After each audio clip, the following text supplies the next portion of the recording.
E a partir daí, como começou aí o trabalho, o ministério? Então, o meu ministério é interessante que eu senti essa alegria de Jesus e eu queria falar de Jesus para todo mundo. Eu acho que eu se tornei até crente chato.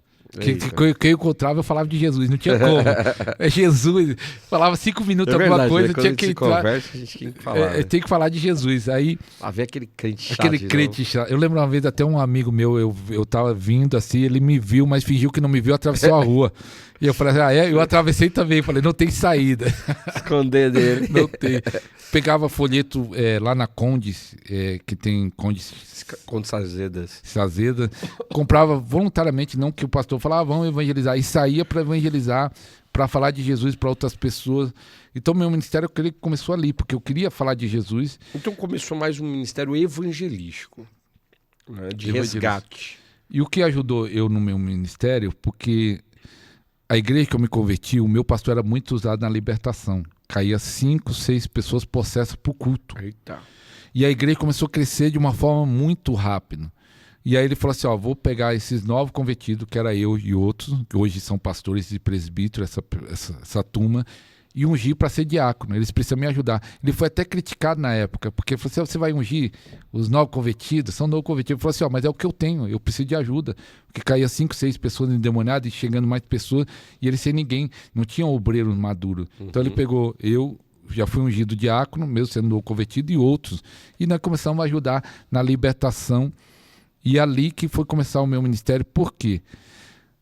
Ele abriu um ponto de pregação em um lugar, e ele começou a chamar os diáconos para dar uma palavra nesse ponto de pregação. Uma igreja pequena.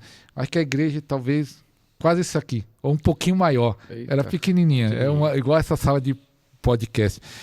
E aí um dia um pregou outro, e eu vendo aqui, falei, vai sobrar para mim. Aí um dia ele bateu nas minhas costas e falou assim, hoje é você.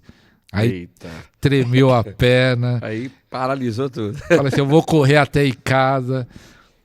Mas eu estava meditando, eu meditava muito na Bíblia. Eu tinha 3 Bíblias, quando eu cansava de uma, ia para outra. E naqueles dias eu tinha meditado sobre o sonho de Jacó, a escada, que viu o anjo. E aí eu falei assim, eu fiquei com medo, mas eu falei, não, eu vou falar o que eu meditei sobre esse texto. Eu lembro do texto, mas não lembro nem o que eu falei. Mas ele viu, na hora que eu estava ministrando a palavra, no outro dia ele falou assim, eu vi que você tem chamado. Cola em mim, que eu vou treinar você. E ali ele começou... Olha os segredos aí, ativação aí ministerial, colar. Colei nele.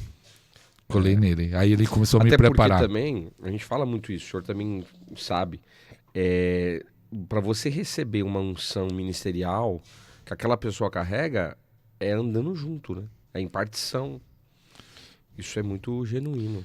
Tanto que Deus começou, eu colei nele, comecei a aprender dele, e algumas coisas que começou a acontecer no ministério dele, começou a acontecer comigo. Impartição. Na libertação. O senhor tá falando, eu também tive um pastor que era assim, aqui em Guarulhos, que é até o que eu falei lá, anos atrás, no Bom Clima. Ele também era muito usado na libertação. Então a gente começou a viver também muitas coisas que ele vivia, porque é impartição, né? É a transferência de unção. Tanto que quando eu recebi a unção a primeira vez foi bem interessante, porque quando começou a manifestar, caía 5, 6 pessoas possessas, aí nós estávamos acostumados, caía alguém endemoniado. Isso há 32 anos atrás, que não tinha YouTube, não tinha tanto louvor de falando de unção, não tinha tantos livros que tem hoje. Hoje tem muitos livros, tem YouTube, tem louvor, tem fartura, né? E aí um dia ele orou para uma pessoa, a pessoa caiu. Quando caiu, eu olhei para o outro diácono, que hoje ele é pastor também, nós olhamos e nós gostava, né? Novo convertido gosta, né? Cair endemoniado, nós torcia para cair. Eu falo assim, caiu endemoniado, vamos lá. Na realidade eu até brinco, eu falo assim, eu via demônio em tudo. Tem um demônio ali, é os crentes chatos. Crente chato. Aí caiu, eu olhei assim, eu olhei para ele, olhou, e aí nós estamos lá na frente. Na hora que eu tava indo pra frente, eu acho que o pastor olhou, viu, e ele falou assim, não é demônio, é unção. Olha aí, ó. Aí quando ele falou, é unção, a minha mente ficou procurando. Unção? Eu não tinha ouvido ainda falar de unção. Não tinha entendimento. Não tinha unção, que é isso? E aí ele veio, colocou a mão na minha cabeça e soprou. Aí eu que caí. Olha aí, ó. Quer dizer, ó, isso aqui é importante, que tem gente que tá assistindo, que gosta muito da libertação, Mas também tem gente que tá assistindo que gosta muito da unção. E a gente pega aqui, o Mateus sabe, tá ouvindo? As pessoas estão confundindo libertação com unção, unção com libertação. Então você pega aí, pastor, o seu caso. Quanta gente que hoje que cai quer libertação, mas a pessoa acha que é unção. É unção, mas a pessoa acha que é libertação, que é demônio. E eu também passei por muito isso, mas isso aí eu tirei de letra, assim, que o Senhor me deu uns códigos, uns discernimentos. E aí, nesse cenário, o que aconteceu aí? O seu pastor soprou, você caiu mesmo. O que é bom fazer o podcast aqui com o pastor Rogério, que ele é mestre, né? Ele é mestre, ele já dá testemunho e ele já ensina também. É verdade. Desculpa, pastor. Mas isso é muito bom. Umas experiências mas assim, tem legal. gente que cai num unção e pensa que é demônio, e alguns caem endemoniados e pensam que é unção. Porque a gente trabalha nessa área... Isso são casos de igreja que acontece, a gente tem que saber lidar com isso. Porque, olha só, eu tava falando isso hoje aqui. Uma vez eu fui orar para uma mulher, era uma pessoa da igreja do louvor. E aí, quando eu coloquei a mão nela, ela caiu endemoniada, ela caiu endemoniada mesmo. Só que a pastora perguntou, mas aquilo ali não era demônio, né? Aquilo ali ela caiu no poder de Deus. Eu falei, não, ela estava endemoniada. Aí expliquei. Mas você viu, a pastora ela não tinha esse entendimento. E eu não julgo ela. Pelo contrário, porque as igrejas não ensinam isso aí também. E até vamos ter um curso aqui de treinamento que eu vou falar sobre isso, ativação ministerial, tratando nessa área aí. Porque, para não confundir, porque também pode, de repente, constranger. Porque pode constranger. E também, pastor Rogério, no meu podcast lá, né, que você já participou, e eu já levei muitas pessoas para falar de libertação. Depois se inscreve no podcast do pastor, Podercast. No canal tá no pastor Ariston Júnior. É verdade, tá no canal do pastor Ariston Júnior. Aí tem o podcast dele, Podercast. E aí muita gente fala que falta as igrejas ensinar sobre libertação. Eu trago muitas pessoas para falar sobre libertação e falo assim, tá faltando. Então a igreja está carecendo de ensino nessa área. Mas só que é interessante comigo, que quando eu caí na unção, eu pensei, meu Deus, eu tenho que levantar. Os outros vão pensar que eu estou endemoniado também. É isso aí. Mas só que quem disse que a minha mão mexia? Eu queria fazer assim com a mão, colocar no chão, apoiar e me levantar. Mas minha mão não saía do lugar. Efeito paralisia, né? Meu corpo ficou todo como se tivesse grudado no chão, sim, porque eu tentava mover, isso há 32 anos atrás. Tem uma unção que é assim mesmo. Eu falei, mas eu tentava mover e não conseguia me mover e eu com medo, os outros vão pensar que eu estou endemoniado. Mas aí teve um momento que eu estava sentindo algo muito gostoso. Algo muito que era de Deus, a presença de Deus. Aí teve um momento que não sei se demorou 1 minuto, 2 minutos eu tentando. Eu falei, quer saber o negócio? Se os outros pensarem que eu estou endemoniado, eu vou aproveitar isso que eu estou sentindo. E aí eu aproveitei, senti uma sensação, uma presença de Deus muito forte.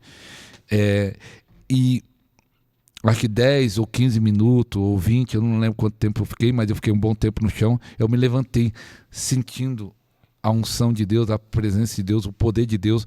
E eu falei, esse negócio da unção é bom mesmo.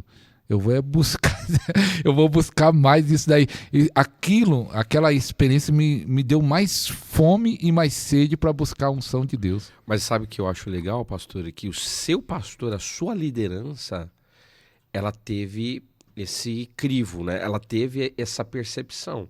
Porque se não tem, você poderia ter ficado mal. Você poderia estar achando... Isso ia gerar o quê? Uma confusão na tua mente. Tipo, será que eu estava endemoniado? Será que aconteceu isso? Por isso que é muito importante os pastores que estão nos assistindo buscar entender a diferença de cair na unção e de cair na libertação, a nível de endemoniamento.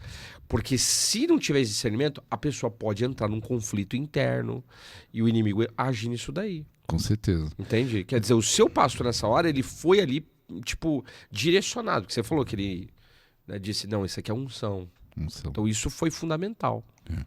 Meu pastor naquela época, o domingo que ele ia ministrar, por exemplo, ele trancava no quarto, às vezes comia, às vezes não comia, mas ele ficava o dia orando e já saía direto pro culto. Consagração total. Total, olha só que orando, orando, ele não saía, não conversava, todo mundo sabia, no domingo não adiantava procurar a família, ele estava trancado no quarto, às vezes almoçava ou às vezes não.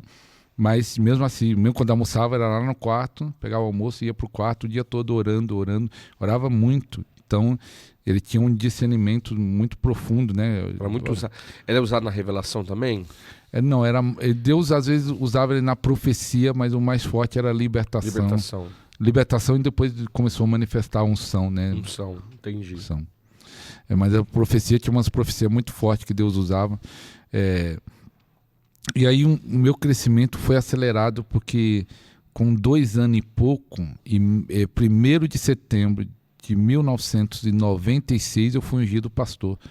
E 23 de setembro de 1996 eu fui para Pernambuco fazer a obra no Pernambuco. Foi a minha primeira viagem para o Pernambuco. Fiquei 30 e pouco, 31 anos. 31 anos. É isso aí. Quase 29 anos para 30. 29, acho que no 29. Ano que vem faz 30. 30 anos atrás, fui por primeira vez no Pernambuco. No Pernambuco eu acho que fiz umas 4 viagens para fazer a obra lá. Missionária. Nessa primeira vez 6 meses e depois fui... Envio da igreja? Envio da igreja. Que legal. Envio da igreja. Já estive morando também no Rio Grande do Sul 1 ano e 3 meses. Já morou no Rio Grande do Sul? Frio. Gaúcho, frio. Então, aí foi um processo de estar trabalhando e aprendendo na prática.